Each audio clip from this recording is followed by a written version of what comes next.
Good morning, guys. You're coming in muted, just so you're aware. And then we're going to go ahead and mute the microphones for the first 10 or 15 minutes or so. I'm just going to go through some content and then we'll participate in some Q&A and get the microphones unmuted again.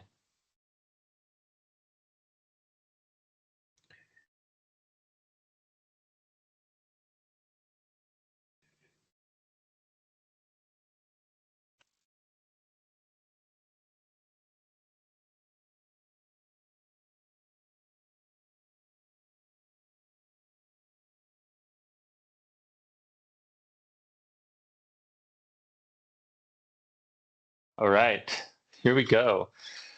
So just a reminder, we're recording this session.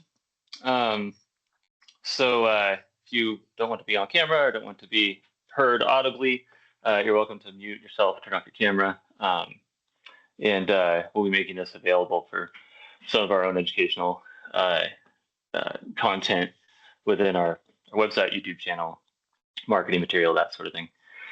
But here we are. So this is our first of many cybersecurity open forums we want to do. So intent is we're just going to gather the community. So we've invited both some clients and some future prospects and clients to this, but mainly I just want to make sure that Central Oregon doesn't end up in the news, right, for some sort of cybersecurity outbreak. So the more we can get exposure to these ideas and get some training on how to secure ourselves and our companies, the better. So this is an event all are welcome.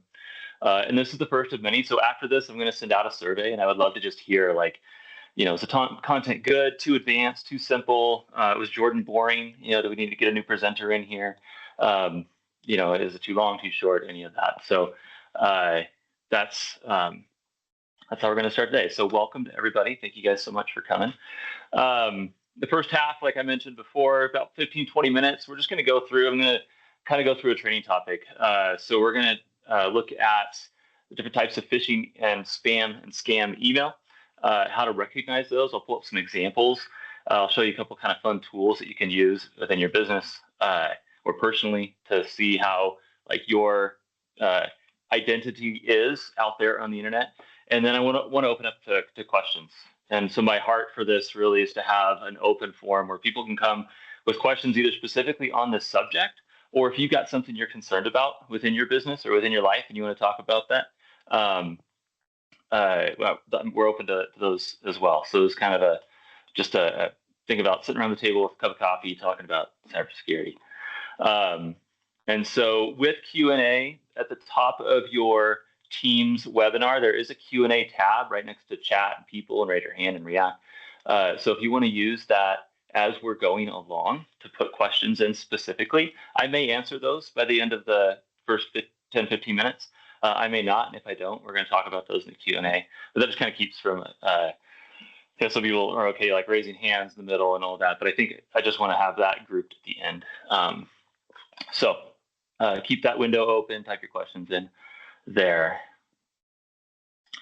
A couple introductions. So I'm Jordan Smith, founder of Velox Systems and current CEO. We also have with us Christine Luque. She's our marketing specialist. She helps facilitate this event and will help facilitate these going forward. And then Noah Steigman is one of our information security specialists here on the Velox Systems security team. So he's a little bit smarter than I am, maybe a lot smarter than I am on these subjects. And so if you guys ask questions that I don't know the answer to, I've brought him along as backup. So that is a little bit about us. Velox Systems, we have kind of a cybersecurity approach that's fourfold. I just want to touch on. So there's protecting the user and the identity. That's you guys and your employees and your coworkers that sit at a computer, how they behave, the things that they're moving, information they're putting out on the internet or making available to the internet is one piece. The other is like cloud services. So you think your Microsoft 365 suite or your Google suite, or maybe your SaaS applications, like online software that you'd use for, client management, CRM, tax preparation, engineering, CAD, all that stuff. Then there's a network. That's where you work.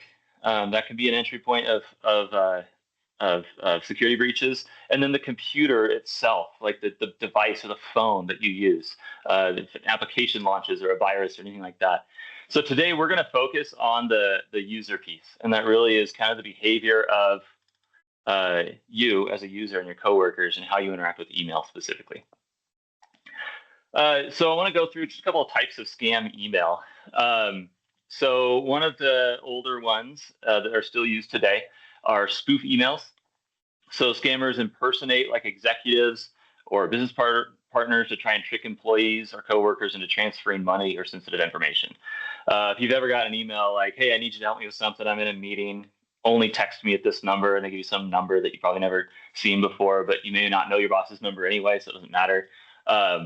That's a spoof. That's somebody trying to be your boss or superior or coworker saying, hey, I need help right now. And they're going to leverage that authority to try and create urgency and say, don't email me back. Because if you email them back, you might email an actual real person. And then they would say, hey, wait, no, that's not me. So they want to avoid that by making you call a number.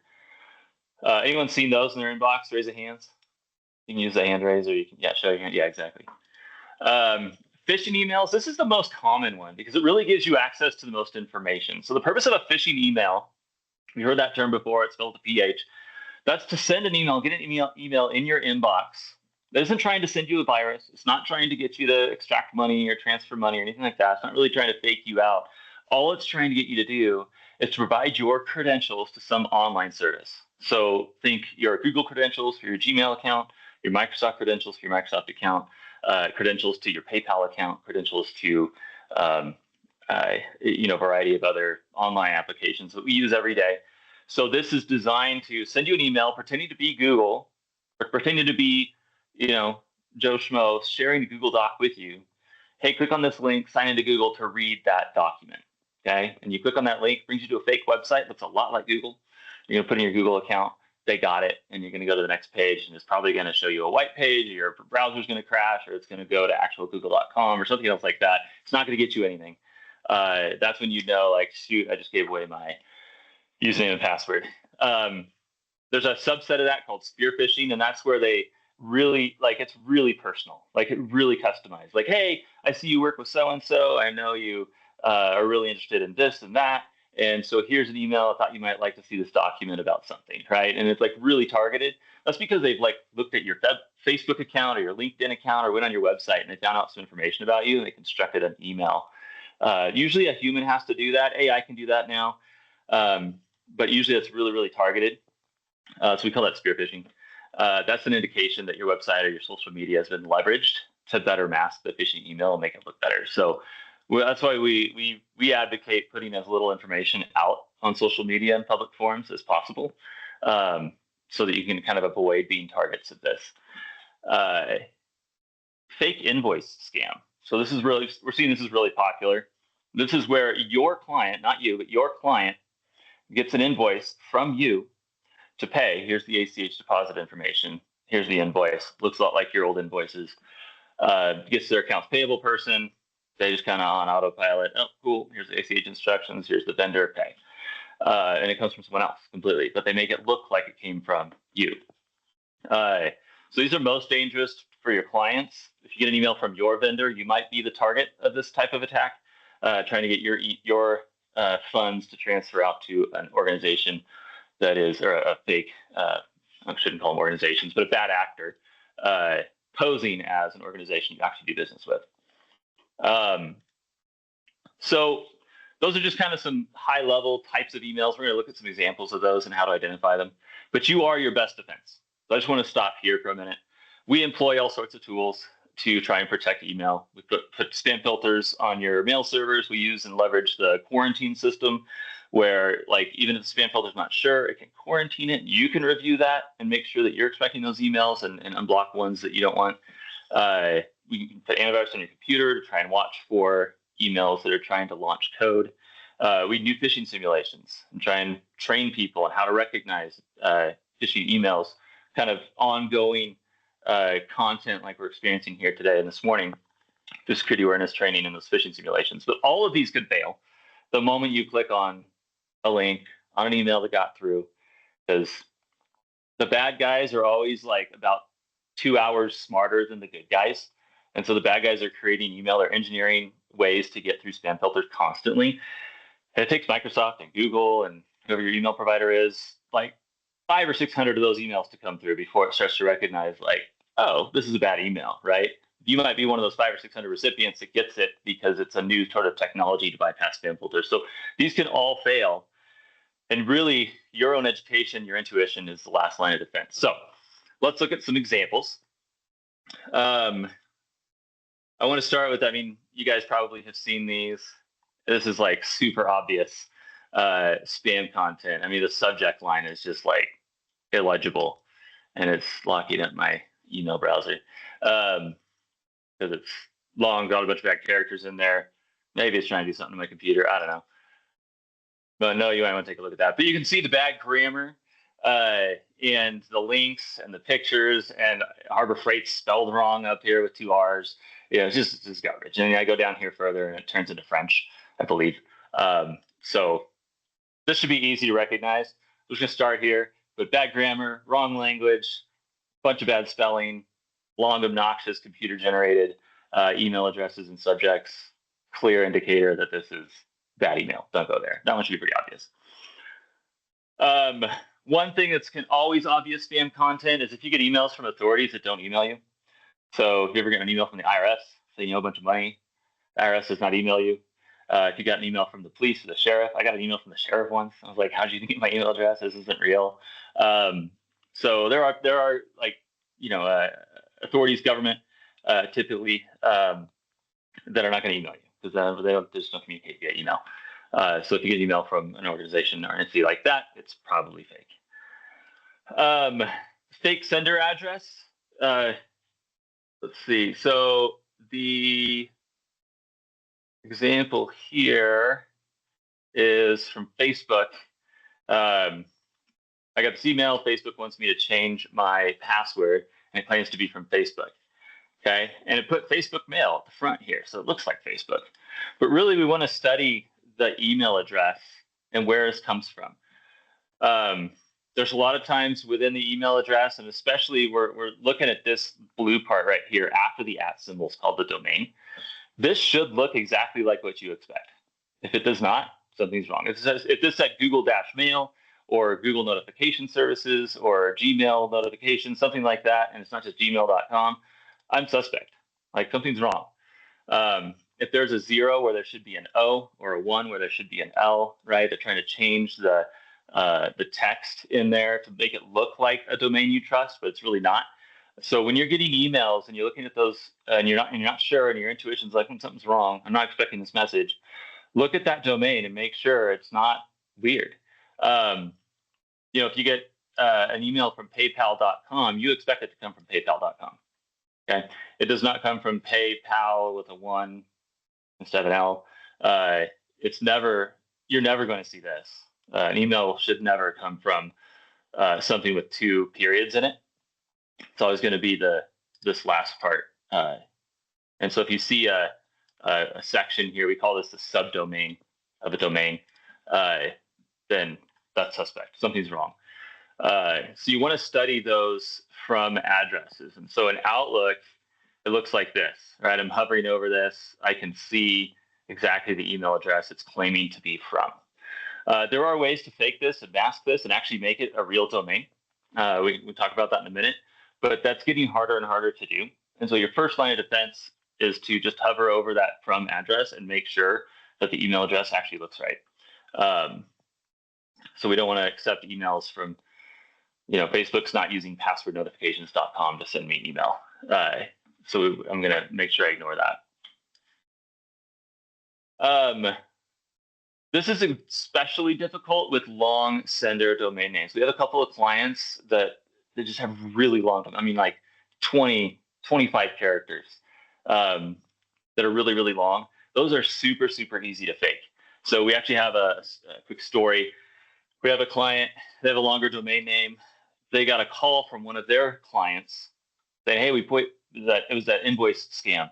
We paid an invoice to you, and now you're sending us a bill for it, or I'm not getting a receipt for that, or I feel like, or I know that it actually went to a malicious actor now, and I'm coming at you saying, hey, why did you send me why'd you let another organization send me an invoice with your domain? And they had simply taken the L and doubled it. So it looked like this one.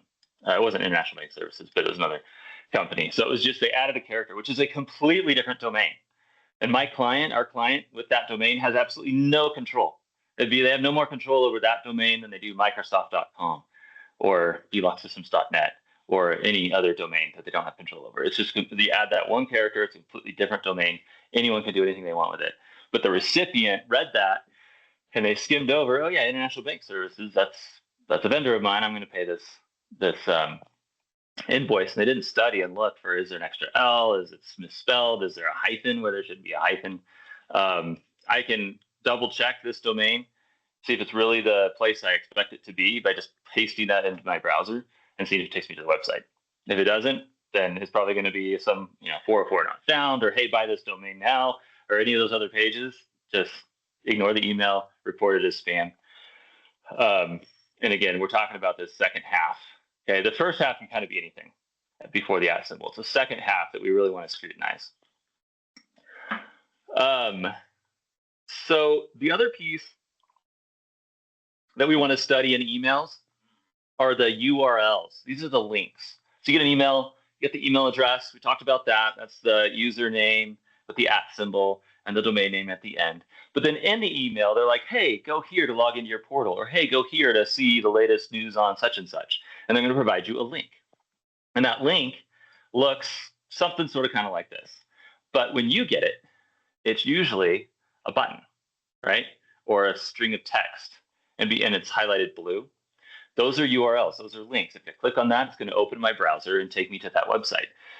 And so what you can do in Outlook, especially, and Google has this as well, you can hover over that link, whether it's the button or it's a string of text, and you're going to get a little pop-up that says original URL, and it's going to be the text of the URL. And this happens to take me to passwordnotification.com/Facebook-mail/password reset. So where is it not taking me? It's not taking me to Facebook, right? So that's how I can recognize and see, like, oh, this link in here isn't even taking me to their site. So that's something we want to make sure we're doing, is hovering over those links and seeing where they take us. Now, if you have Microsoft, and Velox Systems has done a mail security assessment on your Microsoft tenant, this might say something like safelinks.microsoft.com/ and then a bunch of characters. That's actually cool, because that's the mail server, and the security features the mail server scanning that link and checking it out and saying, okay, actually, no, this is a safe link. I'm going to go ahead and send this through. And then you're going to see this. And when you click on it, it's going to scan it again. So you're going to click on the link, and Microsoft's actually going to scan that link before it even lets you through in a browser to the page that it's taking you to. So I wanted to highlight that, because some of you might hover over an email like this from Facebook and hover over that link and say, oh, this is safe links. That's not Facebook. But that'd be one exception. That's actually something that you can probably trust if the mail server has allowed that through. But yeah, check those URLs within your email. Make sure that it says the domain name of the company or portal or whatever you're expecting it to be. Again, they can use that subdomain tactic here again. So I can say facebook.passwordnotifications.com, right? And it kind of makes the reader think like, oh, that's actually Facebook, but it's not. It's the domain name. It's this last two segments between that surrounding that last period that we care about. So I want to take a minute here and give you guys a couple of tools. So the first one is this haveibeenpwned.com, which does not sound like a safe website, but believe it or not, it is. I'm going to paste this in the chat real quick, and you can go there. And this is an exercise you can do right now, or you can do later. But you can go there, and going to bring up a website that looks just like this. What this does is you put in your email address. I'll put in mine. We'll use me as an example. I'm not scared. And it's going to crawl the dark web of the internet and look for places that this email account has been registered with a service, and that service has been hacked, right, out there in the dark web sometime in the past. which means that passwords have been leaked and exposed and personal information. So if I put my email address in here and I click pawned, it's going to say, oh no, I've been pawned. I've had this email address for about 14 years. This is what you would expect to see. Your email address has been pawned. Like, this is not the end of the world if it turns red. If it turns green, great, fantastic, but it's probably going to turn red if you've had that email address in service for a while. And you can go through and see all the different breaches that have happened. I don't even recognize most of these. LinkedIn, I recognize. They got breached back in 2021. I've changed my password since then. But if you find services that you subscribe to and you use them regularly, this means that your password or personal information from that has been leaked. So there's the MGM resorts. The big hack that was advertised back in 2022. I had an account with them, apparently. I probably stayed at one of their hotels once. And so that information got leaked. So this is good to know. If I see anything in here that I haven't changed the password for a while, I want to make sure I go and change that password. Park Mobile, for those of you guys that park downtown in Bend, I used to use the Park Mobile app. That got hacked. So this is just good. If you see something in there that's like really important to your business, like definitely let your IT group know that you're concerned about that, and have them help you kind of resolve that. So it's a fun little tool. The other one is MX Toolbox. And this one, you can go and look up your domain. So I'm at veloxsystems.net, and it's going to tell you some things. And this right here is going to give you 3 green check boxes. And if it doesn't, you'll want to let your IT group know. So this DMARC is one of the important ones that we've recently started rolling out for our clients. Some of our clients may not see that right now, but it is on their roadmap. It's part of our assessment that we started doing in the last 6 months. This is what really helps prevent that your client, that email where your clients are getting fake invoices that look like you. It's actually telling the rest of the internet, hey, only accept email from this one place for my domain. If you see an email from my domain coming from anywhere else, reject it. And not only reject it, but notify this person, and we'll put a notification email in there so that we can kind of see like how many fake emails are going out trying to be you. So this is a cool security feature. It takes a little bit to set up. It's not like out of the box. Most mail servers aren't doing this out of the box. You do have to go set it up because there's a series of steps involved in that. But it really is what enforces out there on the internet where your email can come from. And if your email comes from anywhere else, it'll get rejected and blocked and flagged. So if you don't see green check boxes in there, definitely bring it up. If we are your IT company, let your VCIO know. And that is one of the things that they'll be chatting through with our clients over the next few months. And then the last one is if you get email with a bunch of links in it, there's this radar.cloudflare.com. Let me post this. Sorry, I was going to post these in the chat. There's a next toolbox. So you can copy these out of the chat and save them. Share them with your team. But radar.cloudflare.com is another website. And so you can actually grab the URL. Right, if I copy this hyperlink and I paste it here and I run, it's going to scan that. And it's going to tell me if it's safe or not. Kind of curious what the results of this one is. See, here's that. This one actually is being caught by our Microsoft server and putting that safe links wrapper around it to protect it. So it's assessing the whole URL chain right now, and it's taking longer than I wanted it to. Here we go.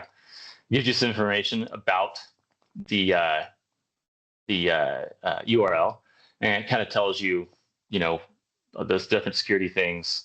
What's the verdict? It couldn't really tell, so this one wasn't very helpful. But it tells me if there's security headers, if there's security violations, if there's certificates. If all these are green, it's probably a safe place to go. If any of them or most of them are red, you want to be cautious of that and don't go there. So that's a handy tool as well as you are scanning your own email. So question time. Again, some housekeeping. I'm going to look at the Q&A section, see if I have any questions. We don't yet. So I guess I answered them all. But if anybody has a specific question, go ahead and let's do a hand raise. And we got about 6 minutes here. We can chat through that. And then if you got a burning topic that you want to talk to myself or someone like Noah about, I'll post a booking link, and you can just grab 10 minutes of my time anytime in the next couple of weeks, and we can get together and talk about that, because I want to make sure you guys get plenty of value out of coming here. But does anyone have any burning security questions that's been on their mind that prompted them to come here? You want to talk about?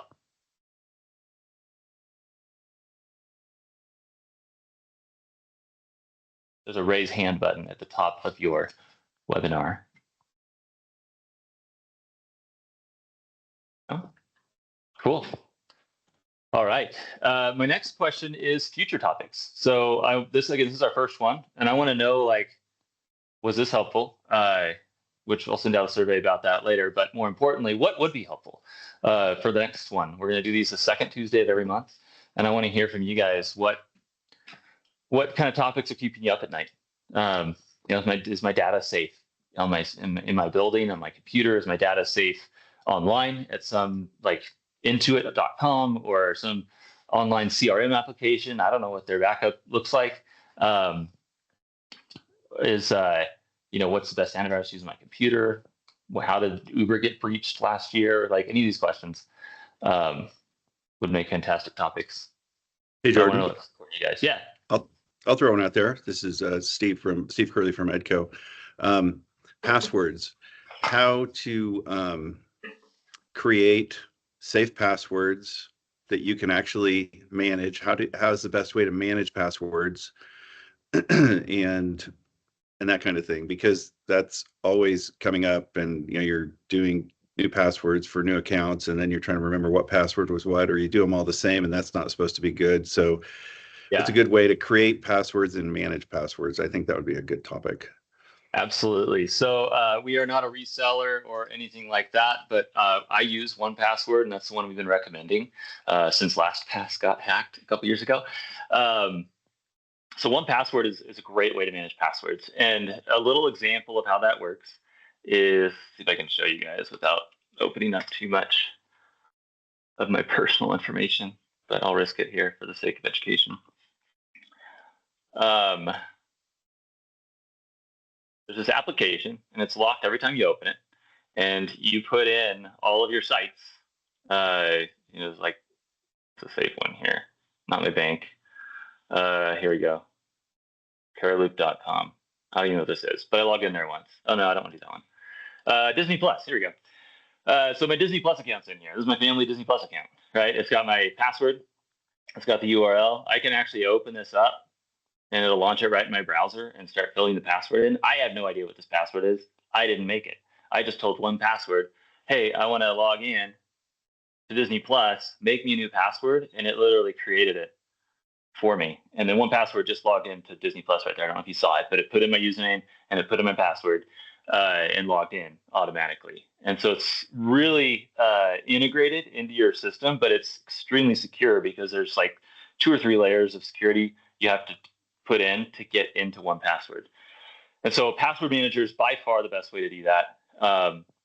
And what's also cool is that every password is different. So if somebody gets my Disney Plus password, they're not also going to have my Umpqua Bank password, because that's where I bank and I want to use my password the same place in both places. We all used to do that.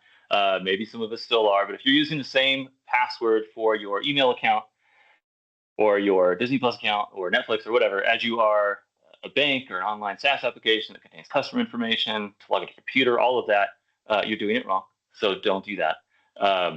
Make sure that we're using different passwords for everything, because remember that Am I Pawned site I showed you a moment ago, and all of those applications that got hacked? If that was the same password for all of those, that one hacker just needs to hack that one spot. And then once they find out what else I use, they're just going to try my password in those other applications as well. So password managers are the best way to manage passwords, and your passwords should be ugly and obscure. I mean, I can show you. Well, actually, I'm not going to do that because that one actually might be too simple because my kids have to put it into the computer, into the TV. But it should be just a random string of characters that you'll never remember and no one's ever going to hack and break. Does that help? Good, Ray? Yeah, that actually it's a good question because that was one I was thinking about asking about the password manager and stuff. There's an article on LinkedIn today and kind of the news items that they have that's on a RockU24 breach with like over 1 billion passwords or something like that between RockU21 and RockU24. And then if you go down in the body of the news, there's a link to a site that can just tell you can punch in your password for anything, and you can Yeah. see if your password is part of that. So I was doing that before this meeting, Yeah. and I'd written that question down as one just for passwords and password security, and then also using like a password generator or something like that. Yep. Worried, like let's say my phone that has all my passwords for everything in there. If that ever gets hacked, they'll have all my passwords for everything, right? Yeah. Yeah, so that's just one of my questions was just how best to do that, and I think you already answered it with that one password. So Yeah. So the password manager, and we're just at time here, but I wanted to highlight this. So password manager creates the random string of characters that you'll never remember, but you need a password to get into that password manager. So there is at least one case in your life where you need to have a password that you can remember and put in. And I'm trying to find, I don't know if you can help me find an example of the like multi-word phrase password. Uh, yeah, kind of like this. So like correct horse battery staple is the classic one. Don't use that. But this is like 4 words, completely unrelated, but maybe you pull from a different part of your life that you can use as a complex password. Computers have a really hard time hacking that, but you can remember it. So you want to make sure it's long, a series of words with spaces in between, to lock down that password manager, and the password manager kind of creates the random character passwords for everything else. Awesome. Well, I'm going to end the webinar here. Again, let me get you guys my link for a booking, so you have that. And then if you want to talk about anything more, just book time with me. I'm happy to do it. You guys made the effort to join our webinar here this morning. I super appreciate it. I want to make myself available to you for at least one session in consultation if you'd like here in the coming weeks. So I just posted that in chat. You're welcome to book a time with me. So thank you guys so much, and have a great rest of your Tuesday.